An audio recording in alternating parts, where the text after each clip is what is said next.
जय हिंद। मैं Naveen Kumar Singh, director platform education centre private limited Patna. जब से ग्रुप डी का आंसर की जारी किया गया है तब से लेकर के अभी तक मैं सैकड़ों स्टूडेंट से लगातार बात किया। बात करने का माध्यम बहुत ऑफलाइन मोड में भी स्टूडेंट पर्सनली आकर के मिले, बहुत फ़ोन से, व्हाट्सएप से, यूट्यूब पर भी कमेंट लगातार देखे। लेकिन हाँ, इसमें कुछ बातों पर गौर करना ज़रूरी है। अभी तो आप देखेंगे यूट्यूब पर लगातार आप देख रहे हैं कि कट ऑफ पर ही लगातार चर्चा चल रही है। कहीं नॉर्मलाइजेशन परसेंटाइल में क्या अंतर है, तो कट ऑफ में का क्या है, तो कट ऑफ जोन वाइज क्या है, वगैरह वगैरह, इसी सब पे लगातार चर्चा चल रही है। स्वाभाविक भी है कि चर्चा चलनी भी चाहिए, क्योंकि अभी सबके मन में वो आपो की स्थिति बनी हुई है। लेकिन दूसरा सत्य ये भी है कि 1,15,00,000 स्टूडेंट फॉर्म भरे, लगभग 65 से 70 लाख स्टूडेंट अपीयर हुए, और उसमें से फाइनली 1,03,000 बच्चों का ही होना है। बाकी का 64 लाख स्टूडेंट का क्या? गौर करने वाली बात यह है। और अभी बातचीत के दरमियान अच्छा खराब हर तरह का अनुभव रहा। बहुत सारे ऐसे भी स्टूडेंट मिले जो काफ़ी खुश थे, जिनका स्कोर संतोषजनक था, और बहुत सारे ऐसे भी स्टूडेंट थे कि जिनका स्कोर आशा के अनुरूप नहीं रहा, या बहुत कमज़ोर स्कोर रहा। तो उनका फ्रस्ट्रेशन भी जायज़ था, और बहुत फ्रस्ट्रेट भी थे। उसमें बहुत सारे ऐसे भी स्टूडेंट थे जिनका एज लास्ट हो रहा था। बहुत सारे स्टूडेंट ऐसे थे कि जो कि आर्थिक परेशानियों से पहले से गुजर रहे थे। उनके लिए अब एक बड़ा सा झटका लगा कि मार्क्स बहुत बेहतर उनका नहीं रह पाया, नहीं आ पाया। कारण जो भी रहा हो, तैयारी में कमी रहा हो, या कहीं ना कहीं कमी ज़रूर रहा, जिसके वजह से मार्क्स वो बेहतर परफॉर्मेंस नहीं कर पाए। इसमें बहुत सारे ऐसे भी स्टूडेंट थे कि जो कि काफ़ी आर्थिक दिक्कतों से जूझते हुए स्ट्रगल करके तैयारी किए थे, लेकिन उनको आशातीत सफलता नहीं मिलते हुए दिख रही है। तो आखिर इसी सब बातों पर चर्चा हम करेंगे कि अब आगे क्या। तो सबसे पहले तो इसमें देखना ये है कि जो स्टूडेंट, जिन स्टूडेंट का भी 50 से कम मार्क्स है, 52, 54, 55 से कम मार्क्स है, तो निश्चित रूप से 55 वाले भी होप कर रहे हैं कि हो सकता है कि हमको किसी न जिस बोर्ड में भी हैं ऊपर नीचे करके, चूँकि क्वेश्चन का लेवल ठीक ठाक रहा है, तो हमको जगह मिल सकती है। ये अलग बात है कि आगे देखना होगा कि फाइनली क्या होता है। क्योंकि कैटेगरी वाइज आप देखेंगे तो SC, ST, EWS वालों को कुछ एक बोर्ड में 55 के लगभग में राहत मिल सकती है। लेकिन अगर जनरल कैटेगरी से हम बिलोंग करते हैं, या OBC में भी है, तो कोई ज़रूरी नहीं है कि हर जोन में आपको सफलता मिल पाएगी। कन्फ्यूजन निश्चित रूप से बना हुआ रहेगा, और जिनका 50 से कम स्कोर है तो उनके लिए तो निश्चित रूप से दिक्कतें रहेंगी। अब आगे के बारे में देखना है कि फ्रस्ट्रेशन से तो काम नहीं चलना है। माने कि आपके साथ बहुत दिक्कत है, दिक्कत से आप गुजर रहे हैं, लेकिन थोड़ा मोटिवेट होने की ज़रूरत है। थोड़ा खुद को एसेस करने की ज़रूरत है कि कहाँ हमसे कमी रह गई, और आगे चूँकि आपको मालूम है कि दोबारा से वैकेंसी का एक अच्छा पीरियड आ रहा है। चूँकि 2024 में सेंट्रल गवर्नमेंट में सेंट्रल का इलेक्शन होना है, और 24-25 में ही कई स्टेट में भी इलेक्शन है। उसको ध्यान में रख करके स्टेट वाइज भी वैकेंसी की संभावनाएं अच्छी खासी है। अगर बिहार की बात करें तो 2025 में इलेक्शन है, और यहाँ के वर्तमान सरकार ने पहले से घोषणा कर रखी है कि 20 लाख वैकेंसी हम देंगे। अगर 20 लाख नहीं भी देती है तो 10 लाख भी वैकेंसी आती है, 8 लाख भी वैकेंसी आती है। तो मेरे ख्याल से 2023-24 ठीक ठाक रहना चाहिए। अब तो इसका आगाज़ आप देख चुके हैं, 2022 के लास्ट से ही दिखने लगा है। लेकिन हम ये कहना चाहते हैं कि आर्थिक परेशानी जिनको बहुत ज़्यादा है, अगर आपके मन में विश्वास है, अगर आप ठान लेते हैं, तो आप देखते हैं कि बहुत सारे ऐसे भी स्टूडेंट हैं कि अपना रास्ता वो खुद तैयार करते हैं। गार्जियन उस लायक नहीं है, या उतना मेंटेन नहीं कर सकते हैं कि सभी को एक जैसी सुविधा दे पाएँ, या बाहर रह के हर कोई बच्चे तैयारी कर सकें, या उस तरह का उनको मिल पाए सुविधा जिससे कि वो स्वतंत्र होकर के बेहतर परफॉर्मेंस के लिए लगातार लगे रह पाएँ। तो ऐसा हर किसी को नसीब नहीं होता है, सबका स्थिति एक जैसा नहीं रहता है। हम ये कहना चाहेंगे कि चूँकि वैकेंसी का आगे ठीक ठाक रहने की संभावना है, तो जिनको आर्थिक रूप से दिक्कत नहीं है तो उनको जैसे भी अभी तैयारी कर रहे हैं, घर के बाहर होम डिस्ट्रिक्ट में रह के तैयारी कर रहे हैं, राजधानी में रह के तैयारी कर रहे हैं, तो एक बार दोबारा से आपको अच्छे से लगना चाहिए।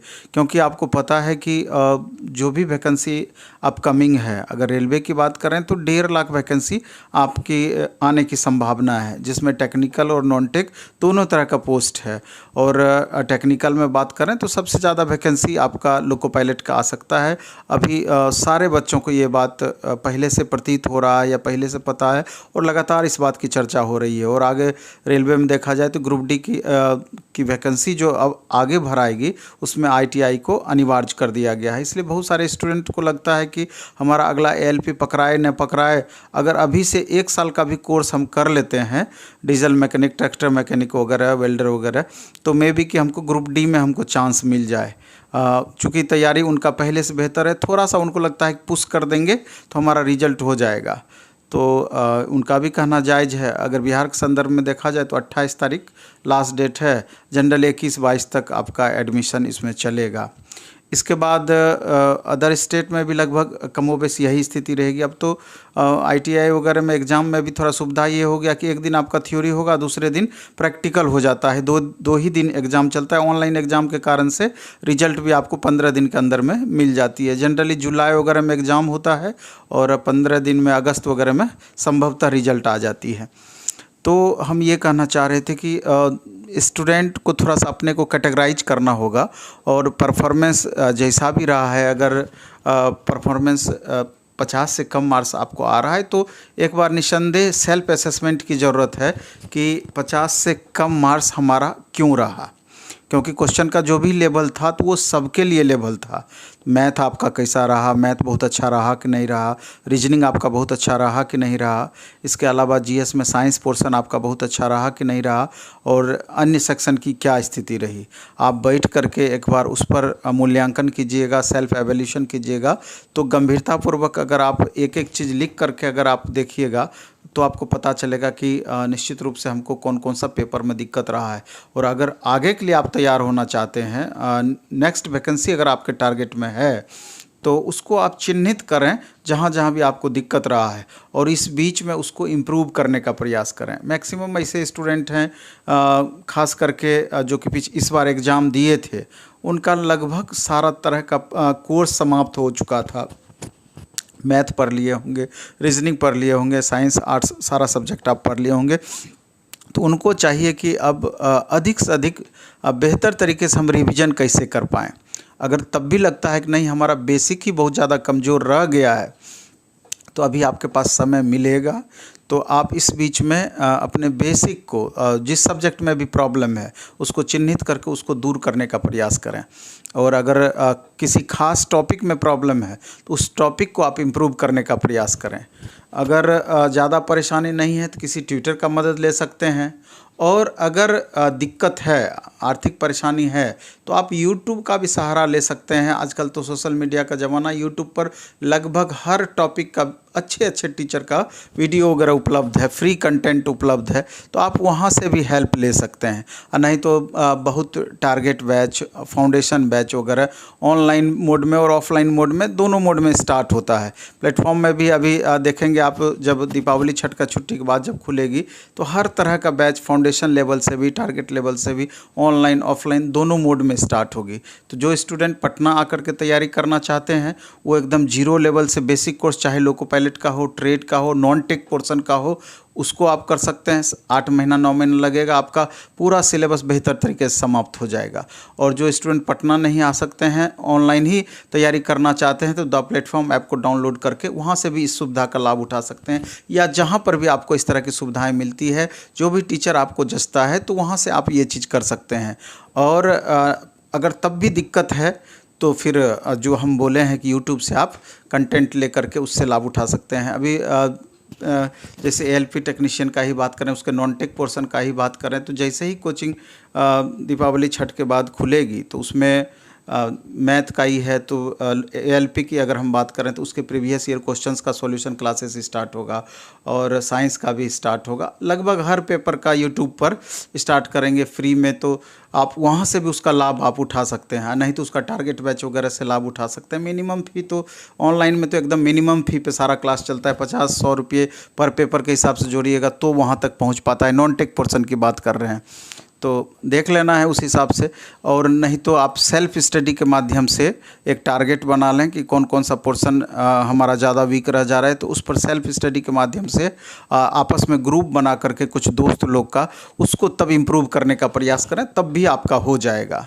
और जो एक अपकमिंग वैकेंसी की अगर हम बात करें, चर्चा करें, तो जैसा कि हम टेक्निकल की पहले बात करते हैं, तो अभी आप देख लीजिए जो स्टूडेंट आईटीआई किए हैं, डिप्लोमा किए हैं, बीटेक किए हैं, पहले उनके लिए हम चर्चा कर देते हैं कि आगे कौन कौन सी वैकेंसी आ सकती है, जो जिससे कि आप अभी से प्रिपेयर हो करके अगर 50 के आसपास मार्क्स आ रहा है तो कम से कम 15 से 20 मार्क्स आपका कैसे बढ़े उसके लिए आप काम करेंगे।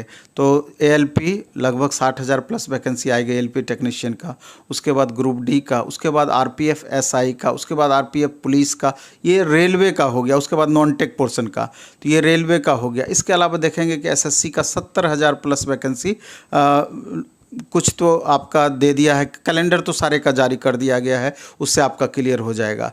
स्टेट लेवल में अगर हम बात करें तो स्टेट लेवल वैकेंसी अभी बिहार के संदर्भ में बात करें तो बिहार एसआई का अपकमिंग वैकेंसी है, उसका लगभग 1 महीने में कभी भी दे सकता है। इसके बाद बिहार एसआई के बाद बिहार पुलिस की वैकेंसी, उसके बाद आप देख लीजिए उत्पाद में एसआई का वैकेंसी भी आ चुका है। इसके अलावा बिहार एसएससी ग्रेजुएट लेवल का फॉर्म भरा गया है। इसके अलावा बिहार एसएससी +2 लेवल की वैकेंसी आने वाली है, और यूपी से भी ढेर सारा फॉर्म भराया जा चुका है, यूपी स्टेट से, और इसी तरीके से अदर स्टेट से भी बहुत सारे एग्जाम्स का फॉर्म भराया जा चुका है, और अपकमिंग वैकेंसीज भी है। तो एक बार पिछली अपनी कमजोरी पर आप गौर करें कि किस कारण से आपका बहुत बेहतर रिजल्ट नहीं रह पाया है, तो उस पर गौर करके आगे के लिए आपको सोचना पड़ेगा, लगातार उस पर चलना पड़ेगा। अगर फ्रस्ट्रेट होकर के आप बैठ जाइएगा तब भी आपके साथ प्रॉब्लम होना है, और अभी 1 साल 2 साल आपको जॉब नहीं मिलेगा तो आगे चल कर के समझ लीजिए कि और भी ज़्यादा मुश्किल होना है, क्योंकि गवर्नमेंट की जो पॉलिसी है लगातार निजीकरण, तो गवर्नमेंट जॉब आपको मिलेगा कहाँ से। और प्राइवेट में जाना है तब तो कोई बात नहीं है, तो ज़िंदगी भर आपका पड़ा हुआ है, कभी भी आपको प्राइवेट में नौकरी मिल जाएगी, लेकिन तलवार उसमें हमेशा आपके सर पर लटकता रहेगा।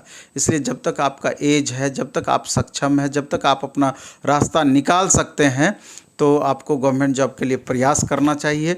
और हम तो यही देखे हैं कि जो भी ईमानदारी पूर्वक लगा हुआ है, थोड़ा लेट हुआ है लेकिन निसंदेह उनको कोई ना कोई जॉब, कोई ना कोई पोस्ट होल्ड हुआ है, थोड़ा देर लगा है। तो प्रैक्टिस से बहुत कुछ बेहतर हो सकता है अगर लगातार आप लगे रहते हैं, आपस में ग्रुप बना करके क्वेश्चन बैंक से देखिए कि किस तरह का क्वेश्चन पूछा जा रहा है, फिर उसके हिसाब से खुद को तैयार कीजिए, तो मेरे ख्याल से बहुत परेशानी आपके साथ नहीं रह जाएगी। तो इन छोटी छोटी बातों पर गौर करके आप मैक्सिमम इम्प्रूव कर सकते हैं। और उसमें भी आप देख सकते हैं कि सब्जेक्ट वाइज भी एक अपना खाका आप तैयार कर लीजिएगा। जैसे मैथ है, मैथ में एडवांस है, अर्थमेटिक है, डीआई है। आगामी जितनी भी एग्ज़ाम्स आपकी हैं, तो आप जो भी अभी ग्रुप डी एनटीपीसी के लिए पढ़े होंगे तो 100% जनरल कंपटीशन में उससे ज़्यादा टफ क्वेश्चन आपका नहीं पूछेगा, उसी टाइप का क्वेश्चन घुमा फिरा करके आपका पूछना है, और उसी को और अच्छे से आप तैयार कर लीजिए टॉपिक बाय टॉपिक, तो मेरे ख्याल से बहुत दिक्कत नहीं होगी। 50 मार्क्स आ रहा है तो 20 मार्क्स और बढ़ाने का टारगेट रखिए। रीजनिंग में भी आप देखे हैं कि टीसीएस एग्ज़ाम आपका कंडक्ट की, रीजनिंग का क्वेश्चन कितना स्टैंडर्ड पूछा गया, और उस हिसाब से खुद को अगर आप तैयार कर लेते हैं तो रीजनिंग में भी परेशानी नहीं रह जाएगी। और लगभग हर एग्ज़ाम में मैथ रीजनिंग पूछा ही जा रहा है, और हर एग्ज़ाम में साइंस पोर्शन से क्वेश्चन आपका पूछा ही जा रहा है, तो साइंस को भी अच्छे से इम्प्रूव करना चाहिए। और एक बात हम कहना चाहेंगे जिसको आपको गांठ बांध लेना चाहिए कि अगर हम जनरल कॉम्पिटिटिव एग्ज़ाम्स की तैयारी करते हैं तो निश्चित रूप से टाइपिंग का ज्ञान अति आवश्यक है। वो आपको कभी न कभी भीड़ से अलग ज़रूर करेगी। अभी आप समझ लीजिए कि रेलवे एनटीपीसी का जब रिजल्ट आया, बहुत सारे ऐसे स्टूडेंट थे कि पहले से टाइपिंग नहीं किए थे और जा करके जब रिजल्ट आया तो एकदम बाप बाप करके 2 घंटा 3 घंटा 4 घंटा टाइपिंग में लगे। बहुत स्टूडेंट तो मेहनत करके मुकाम हासिल कर लिए, दक्षता प्राप्त कर लिए, लेकिन मैक्सिमम स्टूडेंट को प्रॉब्लम हुआ। एररलेस टाइपिंग जितना स्पीड में खोज रहा था लास्ट मोमेंट में नहीं आ पाया, अच्छा मार्क्स रहने के बावजूद। तो अब आप समझ सकते हैं कि जिनका बहुत अच्छा मार्क्स रहा है और लगातार इसके लिए 3 साल 4 साल से मेहनत किए हैं, अगर टाइपिंग के वजह से उनको वो पोस्ट होल्ड नहीं हो पाता है या टाइपिंग के वजह से दौड़ से बाहर हो जाते हैं, तो कितना दिक्कत है, कितना उनको अफसोस इस बात का होगा कि जो कि टाइपिंग बहुत टफ नहीं है। अगर 4 महीने लगातार आप आधा घंटा 45 मिनट 1 घंटा समय दे देते हैं तो 100% आपका जो स्पीड होना चाहिए आप पहुंच जाएंगे। 1 घंटा अगर समय अगर रेगुलर देते हैं तो 100% आपको वो उतना स्पीड आपका मिल जाएगा। लेकिन अगर इसके कारण से अगर आप दौड़ से बाहर होते हैं तो कितना अफसोस रहना है। उसी तरीके से अभी आप बिहार की हम बात करें, एक वैकेंसी आई है सिविल कोर्ट का, उसमें हिंदी और इंग्लिश दोनों टाइपिंग खोज रहा है। तो अगर हम हिंदी और इंग्लिश टाइपिंग जानते रहते तो अभी कितना अच्छा अपॉर्चुनिटी आपके पास था। सिविल कोर्ट की ही वैकेंसी में हिंदी इंग्लिश दोनों शॉर्ट हैंड खोज रहा है, पहली बार ऐसा हुआ है। तो मुश्किल से हमको लगता है 5% भी ऐसा स्टूडेंट नहीं है कि जिनको हिंदी और इंग्लिश दोनों शॉर्ट हैंड का ज्ञान है। तो उसका 50% से अधिक सीट खाली रहेगा। अगर कोई स्टूडेंट होगा जो दोनों कर लिया होगा इस बीच में, तो कितना अच्छा गोल्डन अपॉर्चुनिटी उनके लिए है। तो कभी भी कोई भी डिग्री बेकार नहीं जाता है। और आप कोशिश ये कीजिए कि अगर आप जैसे बाहर रह के तैयारी कर रहे हैं, जब तैयारी करने के लिए ही हम बाहर हैं तो छोटा छोटा डिग्री हमेशा हासिल करते रहना चाहिए। तो मौका अगर हमको मिलता है, टाइपिंग सीख लिए, हिंदी सीख लिए, इंग्लिश सीख लिए, मौका मिला तो हम शॉर्ट हैंड सीख लिए, मौका मिला हम ITI कर लिए, मौका मिला बिलिस के लिए बैचलर ऑफ लाइब्रेरी साइंस। तो अपॉर्चुनिटी आपका लगातार बढ़ते रहता है। आप ग्रेजुएशन करते हैं, ग्रेजुएशन के बाद भी बिलिस वगैरह का फॉर्म निकलता है, तो आपको पता भी नहीं चलेगा और आप डिग्री लगातार लेते रहेंगे, क्योंकि अच्छे से तैयारी करने में 2 साल 3 साल 4 साल लग ही जाता है और उतने स्टूडेंट टाइम देते हैं। तो इसलिए इन छोटी छोटी चीज़ों को भी साथ में लेकर चलते रहना है। बैठ के यानी सीधा पढ़ाई करने से अभी आपका काम नहीं चलना है। और अगर आप चाहते हैं कि हमको जॉब मिले तो साम दाम दंड भेद सब रखना होगा। हर उन छोटी छोटी चीज़ों पर ध्यान देना होगा कि जो कि आपके फाइनली रिजल्ट में सहायक हो सकता है। इसलिए अगर एक बार बेसिक कोर्स आपका समाप्त हो गया तो अपने भी आपस में ग्रुप क्रिएट कीजिए, डेली सेट प्रैक्टिस साथ में बनाइए। और कहीं एक साथ 1000-2000 बच्चे टेस्ट दे रहे हैं तो बीच बीच में सप्ताह में 1 दिन 2 दिन 3 दिन वहाँ घुसने का प्रयास कीजिए, जिससे कि तुलनात्मक रूप से आप जज कर पाएँ कि दूसरे बच्चों के रिस्पेक्ट में हमारा क्या पोजीशन है, कितना मार्क्स हमको आ रहा है। और जब उसी 1000-2000 बच्चों के बीच बहुत अच्छा परफॉर्मेंस नहीं रहेगा तो क्या आपको लगता है कि जहां लाखों नहीं अब तो करोड़ बच्चे बैठने लगे हैं वहाँ हमारा रिजल्ट हो जाएगा? कतई संभव नहीं है। इसलिए कंपैरिजन भी ज़रूरी है दूसरे अच्छे स्टूडेंट के रिस्पेक्ट में। और अगर अच्छे स्टूडेंट का अगर आपका साथ मिल जाता है, आपस में ग्रुप बनाते हैं तेज़ तर्रार स्टूडेंट के साथ में, तो निसंदेह आपको भी फ़ायदा होगा। अगर हम पटना की बात करें, अभी देखते हैं हम गंगा किनारे लगभग हर फील्ड में, चाहे स्टेडियम वाला फील्ड हो, गांधी मैदान हो, चाहे कॉलेज वाला फील्ड हो, हर जगह बच्चे बैठ करके 50-100 की संख्या में सेट वगैरह बनाते रहते हैं। अलग बात है कि मैक्सिमम सेट अपना ही प्रकाशन का सेट रहता है, लेकिन अच्छा लगता है देख करके कि चलो कम से कम डायरेक्ट नहीं तो इनडायरेक्ट रूप से भी बच्चे हमसे लाभ ले पा रहे हैं और लगातार अपना परफॉर्मेंस को इम्प्रूव कर रहे हैं। अगर आपका रिजल्ट हो जाता है तो कितने खुशी की बात है। और अपना भी हमको भी उससे आत्मसंतुष्टि मिलता है कि नहीं, कुछ ना कुछ तो हम ज़रूर योगदान उसमें हम दे पाए आपके रिजल्ट में। तो कुछ नहीं, फ्रस्ट्रेट आपको नहीं होना है। नई एनर्जी के साथ जो भी पिछली कमी रही है आपका, तो उस कमी को देखते हुए उस कमी का एक लिस्ट बनाएंगे और उस कमी को दूर करते हुए आगामी जो भी वैकेंसी आती है तो अपने को उस लायक बनाना है कि किसी भी सूरत में 1 सीट से मतलब है और 1 सीट पर हम रिजल्ट लेकर रहेंगे, ये प्रण करके हमको चलना है।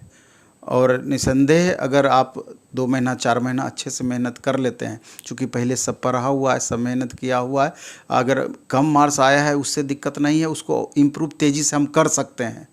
और ऐसा अगर आप मन में ठान लिए, अगर 7 घंटा 8 घंटा का डेली अगर रूटीन बना करके आप चलते हैं लेकिन रूटीन होना चाहिए, जो कि रेगुलर रूटीन। ये नहीं कि एक दिन पढ़ लिए 12 घंटा 14 घंटा, बीच में एक सप्ताह गैप हो गया, तब फिर आपको प्रॉब्लम हो जाएगी।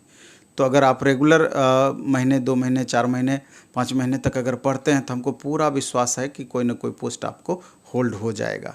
चलिए इस वीडियो में इतना ही रखेंगे। बाकी तो बहुत सारे स्टूडेंट जिनका अभी एएसएम में, स्टेशन मास्टर में जिनका वेरिफिकेशन हुआ है, लगातार फ़ोन कर रहे हैं। अच्छा भी लग रहा है कि उनका फाइनल सिलेक्शन हो गया है। एक तरीके से हो ही गया। लेवल 5 का अभी लेवल 6 का ही अभी सेकंड वेरिफिकेशन आपका कुछ दिन में स्टार्ट होगा। फिर लेवल 5 का 4 का 3 का 2 का। उम्मीद करते हैं कि जो लगातार बेहतर तरीके से मेहनत किए होंगे तो उनके लिए एक नई दिशा भी मिलेगी। अगर रिजल्ट अगर आपका हो जाता है तो समझ लीजिए कितना आत्मिक खुशी आपको होगा। तो उनको ढेर सारा बधाई जिनका इस बार रिजल्ट जो वेरिफिकेशन करवा रहे हैं या रिजल्ट जिनका होने वाला है, और जिनका गड़बड़ हुआ है तो उनके लिए मेरा यही रहेगा सांत्वना कि फ्रस्ट्रेट नहीं होना है। बार बार गिरकर उठता है, उठकर कदम बढ़ाता है, मंजिल की छाती पर वही वीर लहराता है, वही वीर लहराता है। हार गया जो हिम्मत साथी, जीती बाजी हार गया, साहस करके कूद गया जो वह सागर के पार गया है। इसलिए घबराना नहीं है, फिर एक बार जोर लगाकर खड़े होने का प्रयास करना है। और हमको पूरा विश्वास है कि इस बार आप मिस नहीं करेंगे, इस बार निसंदेह आपका रिजल्ट होगा। धन्यवाद।